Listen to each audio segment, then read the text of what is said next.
Hello दोस्तों, आपका स्वागत है। मेरे यूट्यूब चैनल सोम सर पर। कल हमने चर्चा की थी पृथ्वी के विषय में, पृथ्वी एक जीवित ग्रह।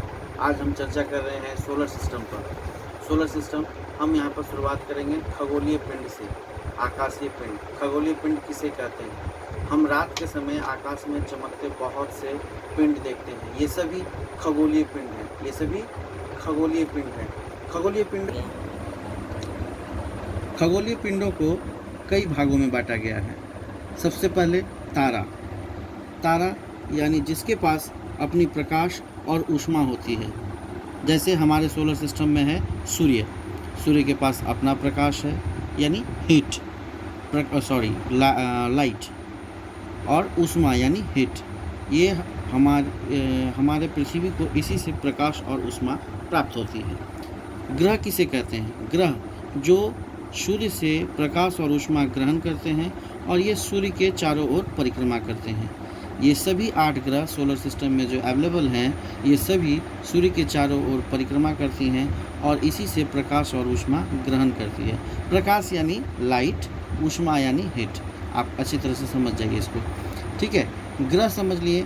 ग्रह के बाद आता है उपग्रह जिसे हम लोग सैटेलाइट कहते हैं।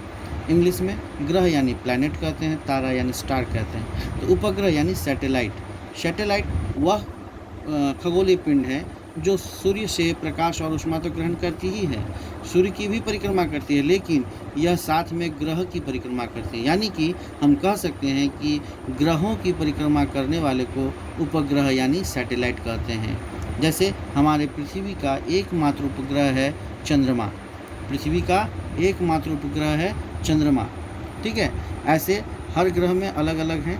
कई ग्रह ऐसे हैं जिसके पास अपना मून नहीं है, जैसे कि मार्स को ले लीजिए, मर्क्यूरी को ले लीजिए, मर्क्यूरी के पास कोई भी नहीं है मून, ठीक है। वेनस को ले लीजिए, वेनस के पास भी कोई मून नहीं है, लेकिन अर्थ के पास एक है। फिर मार्स के पास 2 है। इसी तरह से जुपिटर के पास जाते हैं तो 79 देखते हैं जिसकी पुष्टि नहीं होती, लेकिन 53 ऐसे हैं जिसकी कंफर्म 53 है, 26 इसमें कंफर्म नहीं है। इसीलिए आपको कहीं पर 79 भी लिखा हुआ मिलेगा और कहीं पर 53 भी लिखा हुआ मिलेगा। इसके लिए कंफ्यूज नहीं होना है, ठीक है। इसमें क्या है कि 53 हमारा कंफर्म मून है। अगर कोई पूछे कि जुपिटर में कितने मून हैं तो आप 53 ही आंसर दोगे, ठीक है।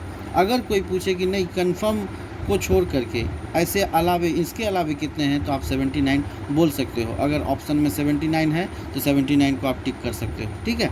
अब आ गया सैटर्न के पास 83 हैं ऐसे टोटल, लेकिन कंफर्म 53 है, उसमें से 29 कंफर्म अभी नहीं है, ठीक है। यूरेनस 27, ठीक है। नेपच्यून 14, ठीक है। अब हमारी आती है कि सूर्य के चारों ओर परिक्रमा करने वाली 2 गति होती हैं।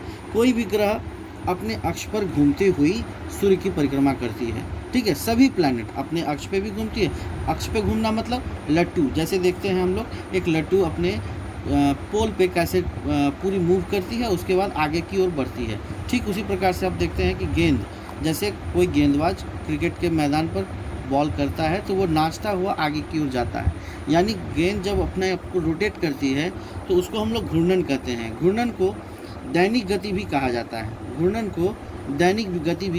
पृथ्वी के घूर्णन को दैनिक गति इसलिए कहा जाता है क्योंकि इसे 24 घंटे लगते हैं अपनी गति को पूरी दैनिक गति को पूरे करने में, ठीक है।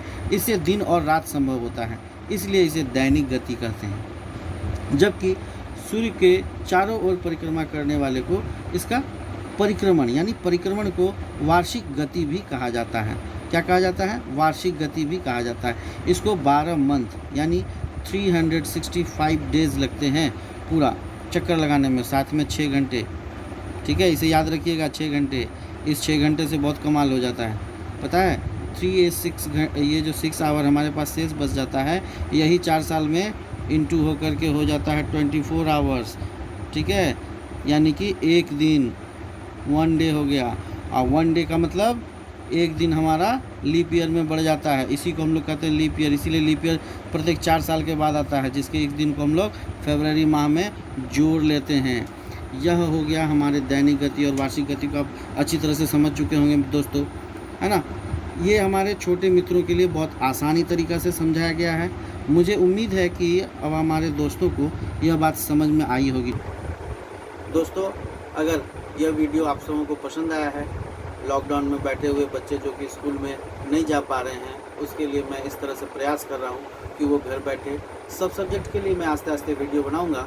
लेकिन ये कुछ वीडियो हैं, आप देखिए, पसंद आता है तो इसे ज़रूर शेयर कीजिएगा, लाइक कीजिएगा, थंब दीजिएगा और बेल आइकन को ज़रूर दबाइएगा, जो हमारे सभी आपके वीडियो को मिलते रहें, आपको उसका नोटिफिकेशन मिलता रहे। धन्यवाद।